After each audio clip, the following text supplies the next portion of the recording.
중학교 시험지 그리고 수행평가지를 갖고 와서 이런 식으로 중학교가 시험이 이루어지고 그러므로 초등학교 때는 이렇게 공부하면 된다라는 거를 보여드릴게요.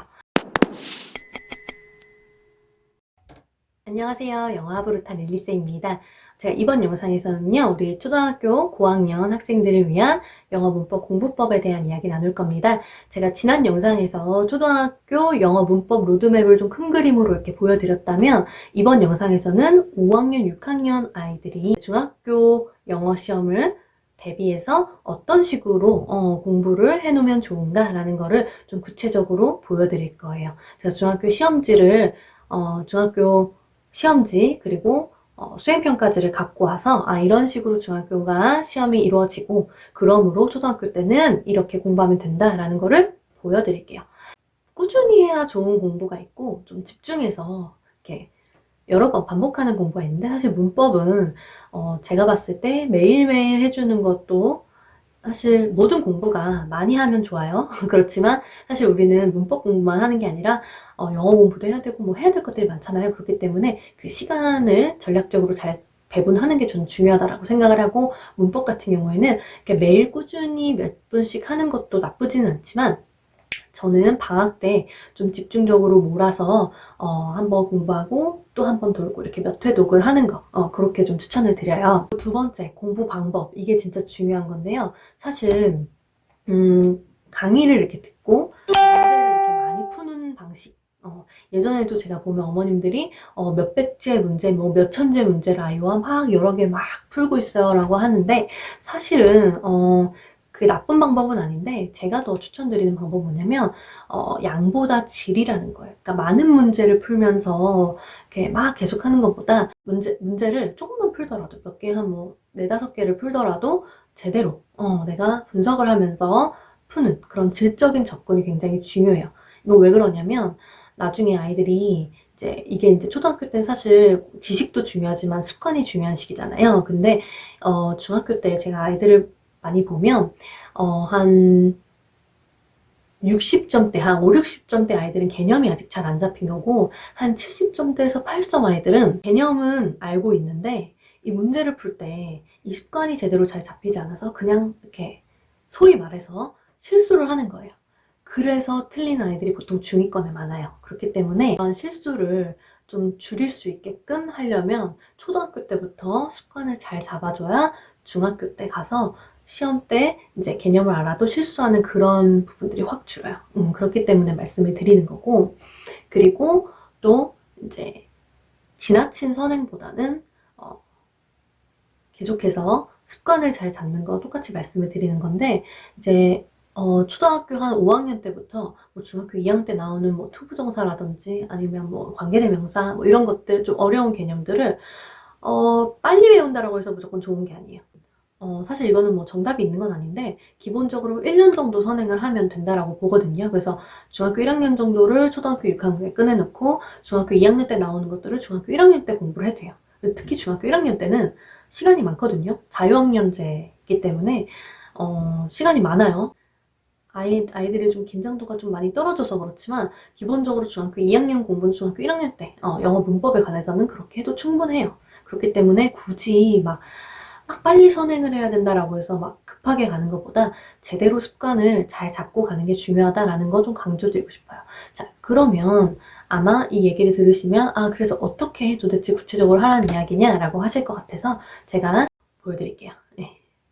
보실게요. 중학교 2학년 1학기 시험지입니다. 그래서 중학교 1학년 학생들은 지금 시험이 없기 때문에 중학교 2학년 시험지를 갖고 왔어요. 1학기 조금 난이도가 있습니다. 그래서 보시면 이렇게 어법상 옳은 것은 이렇게 나와 있는데 기본적으로 사실 어법 문제는 거의 뭐 문제 형식은 거의 비슷해요. 어법상 옳은 것은, 어법상 틀린 것은, 뭐 어법상 맞은 것의 개수는 해서 결국에는 네가 문법을 잘 알고 있냐 아니냐 이런 거를 보는 거예요. 그래서 이런 문제들이 보통 주를 이루고요. 자, 이거를 보면 우리 아이들이 한 70점, 80점 아이들은 문제를 이렇게 풀어요. 보고 나서 요거 맞는 것 같네? 4번. 자, 이렇게 풀어요. 근데 상위권 아이들은 문제를 어떻게 푸냐면 자, she was one of the cafeteria worker. 아, s가 붙어야 되는구나. 그치, 그럼 A가 맞는 거야. 자, she looks so different. 니까 이것도 일단은 틀렸고. 자, 그 다음에 she told me about the cafeteria. 이거 맞는 것 같은데 잘 모르겠네. 일단 놔둬보자. 자, 그다음. 자, 그럼 정답은 다시 한번 볼까? told me about the cafeteria workers that 사람을 나타내는 관계대명사 had workers had 요게 주어 일치도 됐네. 오케이. 그러면 3번. 근데 2번이 조금 헷갈리네. 2번이 왜 그렇지? 알 것 같은데 모르겠네. 선생님한테 질문해야지. 그러니까 상위권 아이들은 이런 식으로 문제를 풀어요. 그러니까 내가 문제 하나하나를 풀면서 내가 이게 문제를 맞기는 했는데 내가 B번 잘 모르겠어요 선생님 이게 왜 그렇게 되는 거죠? 라고 굉장히 구체적으로 디테일하게 질문을 해요. 상위권 아이들은 그래요. 근데 이제 보통 중위권 아이들 좀 실수를 많이 하는 친구들은 이렇게 공부를 할 때 그냥 딱 보고 대략적으로 감으로 하는 그런 습관들이 좀 잡혀 있는 경우가 많아요.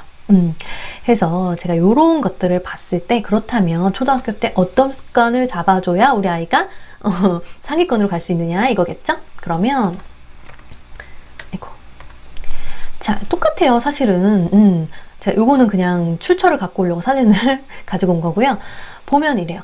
다음 중 어법상 올바른 문장은 비슷하죠? 그러면 자 요거 제가 보여드리면 이거 be going to 뭐뭐일 것이다 라는 거 초등학교 6학년 때 나오는 문법이거든요. 교과서에서는. 자, 요거를 보고 나서 요 문법을 배우고 나서 이런 문제를 푸는 거예요.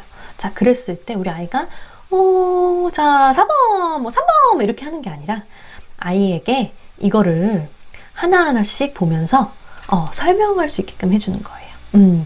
본인이 스스로에게 설명해도 되고 저는 보통 이제 아이들이 여러 명이 있기 때문에 짝을 지어서 서로 자 1번은 왜 그런 거야? 2번은 왜 틀린 거야? 하면서 그 문법 개념을 설명하게끔 해요. 약간 하부루타 방식이거든요. 짝을 지어서 서로 설명하게끔 하는 거. 근데 어찌됐든 자 그러면 기본적으로 아이가 이 문제를 보면 자 1번 They are going 여기 to가 빠졌네. 자 여기 be going to니까 to가 빠진 거야 라고 설명을 하고 자 그렇다면 2번 I'm not going to sing 이거 맞는 것 같은데 자 그래도 끝까지 봐야겠지. 자 3번은 will to not이 아니라 not이 앞으로 와야 되네. to가 뒤로 가는 거지. not 하나하나씩 내가 이게 왜 정답이고 왜 아닌지를 잘 분석을 해서 공부하는 습관 그 습관을 들여낸다는 거예요.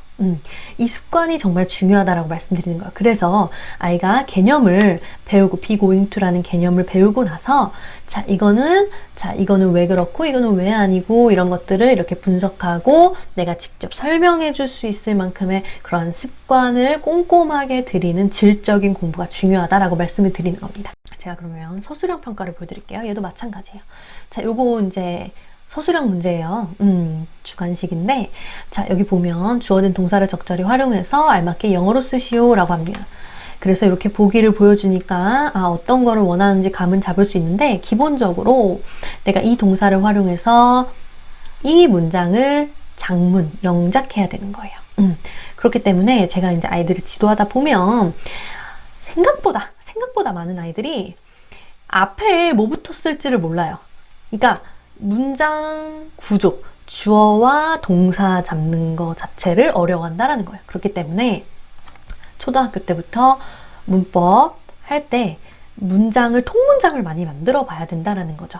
내가 배운 걸 가지고 예를 들어서 여기서도 나는이 나왔으니까 I 하고 나서 여기다가 뒤에 뭘 넣어야 될지를 모르는 경우가 많거든요. 근데 나는 아이들에게가 아니라 뭐가 들어가야 되죠? 영어니까 충고했다, advised 이거 자체를 잡고 들어가야 되는 거예요. 이거 자체 잡고 그 다음에 그들에게 뭐 them, to 하면서 A to B 구문이 이렇게 나오는 건데 어찌됐든 처음에 이 주어 동사 잡는 거 그리고 이 통 문장을 제대로 쓰는 거 요게 이제 이런 능력이 필요한 건데 이제 초등학교 때 그걸 위해서 이제 이렇게 많은 문장 쓰기를 해봐야 된다라는 거예요. 내가 배운 문법을 가지고 통 문장을 써봐야 된다는 거예요. 이것도 막 많은 문장을 만든다기보다 하나를 만들더라도 이게 왜 이런지 좀 꼼꼼하게 보면 돼요. 자, 나는, 자, 똑같죠? 여기 똑같습니다. 나는 시작하고. 자, 여기는 이렇게 친절하게 잘 나와 있는데 사실 중학교 때 이렇게 친절하게 막 동사를 먼저 넣어주진 않아요. 그렇기 때문에 이 구조 잡는, 먹지 않을 것이다. 아, 동사가 나오는구나. I'm not going to. 뭐 이런 식으로 쓰겠죠? 하고 뭐 eat unhealthy food 이런 식으로 문장을 잘 써서 아, 나는 음식이 먼저 나오는 게 아니라 먹지 않을 것이다. 요게 다음에 나오는구나 라는 거. 그래서 이 기본적으로 주어와 동사를 잘 잡는 연습, 내가 배운 걸 가지고 통 문장을 잘 잡는 것들 이렇게 꼼꼼하게 공부를 하면 돼요. 두 번째입니다. 두 번째 습관이에요. 자, 그 다음에 자, 수행평가 보여드릴게요. 논수령이라고도 하는데 이런 식으로 나와요. 대부분의 경우에 이렇게 자신이 갔던 인상 깊었던 여행지를 소개하고 경험담을 쓰시오. 단 본인 밑줄이 국문이 어법 점수에 반영됨이라고 해서 이제 결국에는 글을 쓰는 건데 그냥 글을 쓰는 게 아니라 이렇게 조건을 주는 거예요. 물론 뭐 10문장 이상 뭐 이렇게 긴 문장 써라 뭐 여러 가지 있지만 관계대명사, 접속사, 뭐 이렇게 배운 중학교 2학년 때 수업 시간에 배운 그러한 문법을 활용해서 너의 컨텐츠를 작성해라 라는 거예요. 그래서 뭐 이렇게 평가를 하는데 예를 들어서 답안지가 이렇게 되는 거죠. 중학교 2학년 학생의 답안지를 그대로 갖고 온 거예요. 보면 프랑스는 내가 작년에 방문한 나라다 라고 해서 여기 보면 관계대명사 썼죠. 그리고 나는 파리에 갔다. 에펠타워를 보기 위해서 투부정사. 결국에는 내가 배운 문법을 가지고 나만의 내용을 담아서 글을 써낼 수 있느냐 이게 수행평가라고요. 대부분은 그래요.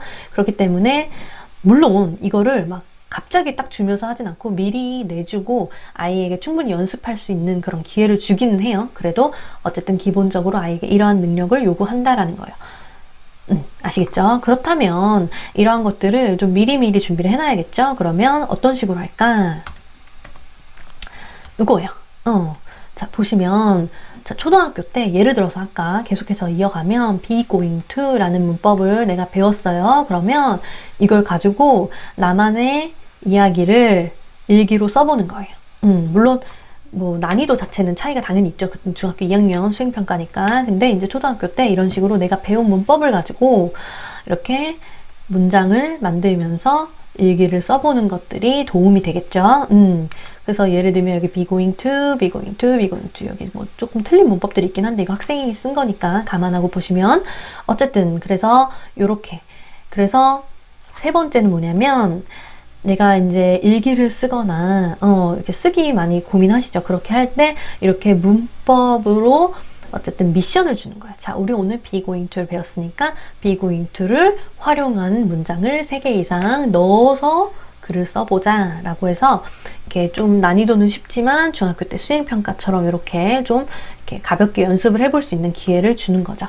자, 그러면 제가 정리를 해볼게요. 자, 초등 고학년 영어 문법 공부하는 방법 3가지. 첫 번째는 문제를 풀 때, 그쵸? 개념을 잘 익히고 문제를 풀 때 내가 이게 왜 맞고 이게 왜 아니고 이게 왜 정답인지 하나하나씩 분석하면서 꼼꼼하게 설명하는 그러한 공부 습관을 처음부터 길러주면 너무 좋을 것 같고요. 그 다음에 두 번째는 내가 배운 문법을 가지고 주어와 동사를 잘 잡아서 영작을 할 수 있는 거.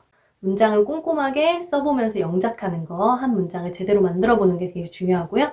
그 다음에 마지막으로는 내가 배운 문법을 가지고 나만의 컨텐츠, 뭐 영어 일기면 너무 좋겠죠? 그래서 내가 배운 문법을 활용해서 그거를 일기로 쓰는 거 제가 이렇게 보여드렸습니다. 그래서 이런 식으로 3가지 기억하시면 너무 좋을 것 같고요. 자, 오늘도 도움이 되셨다면 구독과 좋아요 부탁드릴게요.